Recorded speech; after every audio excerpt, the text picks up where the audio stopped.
नमस्कार दोस्तों, जय श्री कृष्ण। कैसे हैं आप सब?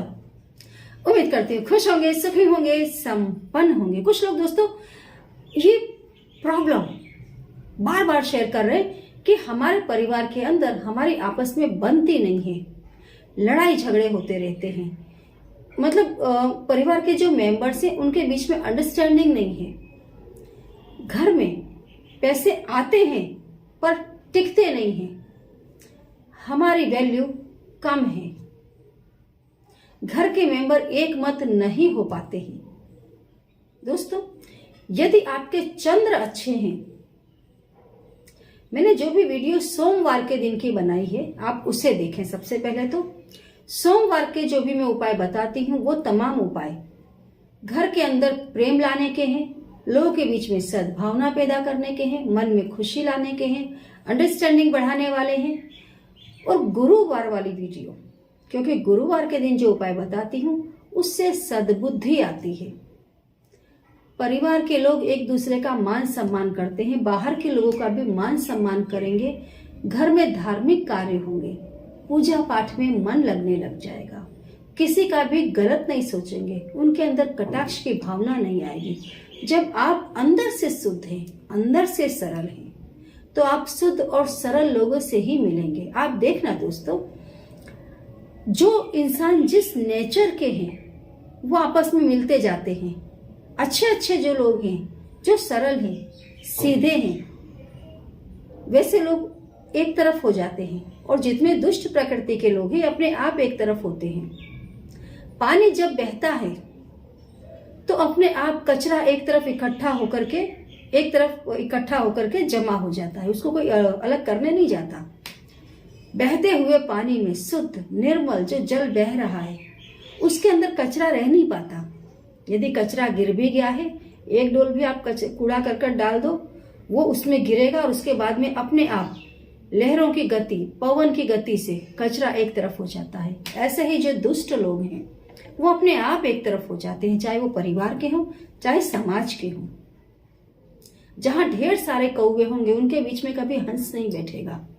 जहां हंस है वहां कौवा नहीं होगा। सिंपल बात है, प्रकृति का नियम है। जहां दुष्टों की संख्या ज्यादा होगी, जहां मैंने खुद ये देखा है दोस्तों, स्पेशली महिलाओं का जो मन है बहुत बहुत कमजोर होता है। तो जहां महिलाएं चुगली करने को इकट्ठा होती हैं, और जो महिलाएं चुगली ज्यादा करती हैं, बहुत मीठा बोलती हैं, बहुत अपना करके बात करेंगी, बात बात में किसी को भोजन दे देना, खाना देना, उसकी जरूरत की कुछ चीजें दे देना और उससे मीठा मीठा बोल करके अपनी तरफ इसको खींचना। घर के अंदर भी कई परिवारों में कई लोग ऐसे जो कमेंट कर रहे हैं कि उसने हमारी देवरानी को हमसे अलग कर रखा है, हमारी सास को अब मेरे से अलग कर दिया है, हमारी जेठानी को अलग कर रखा है, एक हमारी जेठानी ऐसी है जिसने देवरानी को अपने में खींच लिया है और मुझे परिवार से अलग कर रखा है। तो ऐसे ढेरों परिवार पड़े हैं, एक दो नहीं है। तो आप एक चीज नोटिस करके रखो, कोई किसी के दिमाग से ज्यादा दिन नहीं खेल सकता। यदि सामने वाला व्यक्ति शुद्ध है तो उस दुष्ट के साथ वो ज्यादा समय नहीं टिकेगा। वो खुद ही यदि दुष्ट है और उसको पसंद आ रहा है जो व्यक्ति उससे कह रहा है, तो वो लंबा समय जुड़े रहेंगे। तो अच्छा है कि आप शुद्ध है, सरल है, कुदरत आपको अलग कर रही है। इससे बेहतर और कुछ नहीं होगा, क्योंकि हर कंडीशन में मैं इतना जानती हूँ दोस्तों, सिर्फ कुदरत का भरोसा करो। जो कुदरत करती है सबसे बेस्ट करती है।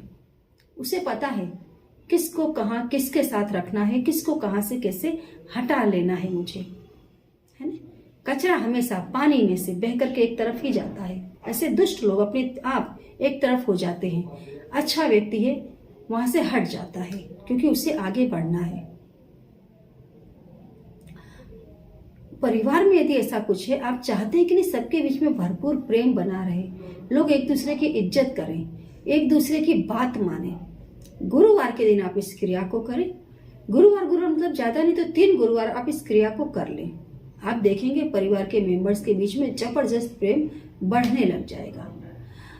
जिस रूम में परिवार के सारे मेंबर इकट्ठा होते हो, जो भी घर का मेन कमरा हो, जहां परिवार के सारे लोग इकट्ठा होकर बैठते हो, जहां परिवार के सारे लोग घूमते फिरते हो, मतलब जिस रूम के अंदर परिवार के सारे लोगों की आभा हो, उस कमरे में संध्या समय या फिर सुबह ब्रह्म मुहूर्त में एक सर्कल बनाए हल्दी से, गोलाकार आपको हल्दी से बना देना है और उसके बीचों बीच घी का एक दीपक जलाना है और उस घी के दीपक में आपको परिवार के मेंबर्स के नाम लिख देने हैं हल्दी से।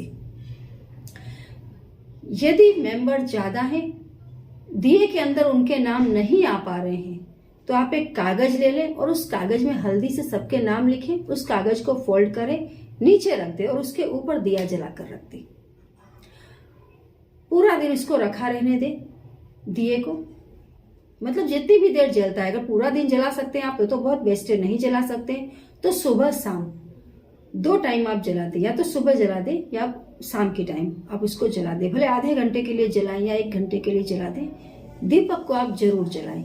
जब वो दीपक आप जलाते हैं उस समय आप प्रार्थना करें, परिवार के तमाम लोगों के चेहरों को अपने सामने लेकर के आए और आप ये इमेजिन करें कि परिवार के तमाम मेंबर एक दूसरे से हंस रहे हैं, बोल रहे हैं, उनके बीच में कोई विमनुष्य नहीं है, कोई दुश्मनी नहीं है, बस प्रेम है जो बढ़ता जा रहा है, बढ़ता जा रहा है।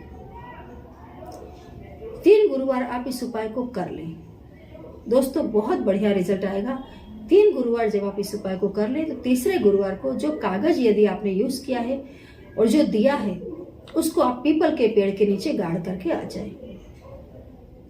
दूसरा दोस्तों, गुरुवार के दिन एक कपड़ा ले ले पीले कलर का और गुलर के जो फल आते हैं, गुलर दोस्तों बहुत पावरफुल पेड़ है, इसमें ढेरों शक्तियों का वास है। इसका जो फल है ये भी दैविक होता है, देवी गुणों से संपन्न है और इसके अंदर काफी ऐसे गुण हैं जो आपकी तमाम इच्छाओं की पूर्ति करते हैं। अमुक दिनों में गुलर का फल सिर्फ घर में लाने मात्र से तमाम समस्याओं का समाधान हो जाता है और घर में लक्ष्मी का वास होता है। तो आपके घर में जितने मेंबर हैं उतने फल ले आए, गुलर के फल, और उस प्रत्येक फल के ऊपर परिवार के मेंबर्स का नाम लिख दें और कपड़े पर उसको रख दें और वो जो गुलर के फल है उसके ऊपर, तमाम फलों के ऊपर आप सिंदूर डाल दें और उसकी पोटली बना करके चौखट पर जितने मेंबर हैं उतनी बार उसे ठोक दें और उस पोटली को ले जाकर के पीपल के पेड़ पर टांग कर आ जाए।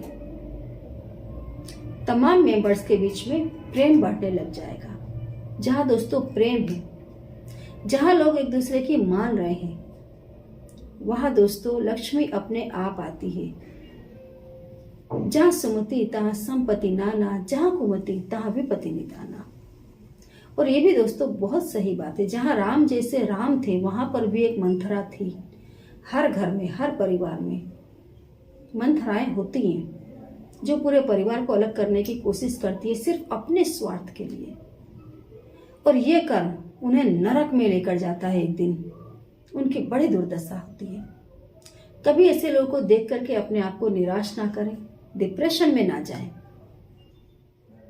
ताकत लगाएं, थोड़ी हिम्मत रखें, थोड़ा साहस रखें, जीना सीखें, हंसना सीखें, हमेशा सुखी रहें, प्रसन्न रहें, संपन्नता अपने आप आएगी, क्योंकि खुश रहना बहुत जरूरी है। खुश रहें, अच्छे अच्छे कर्म करें, अच्छे अच्छे उपाय करें और हमेशा खुश रहें, करते रहें।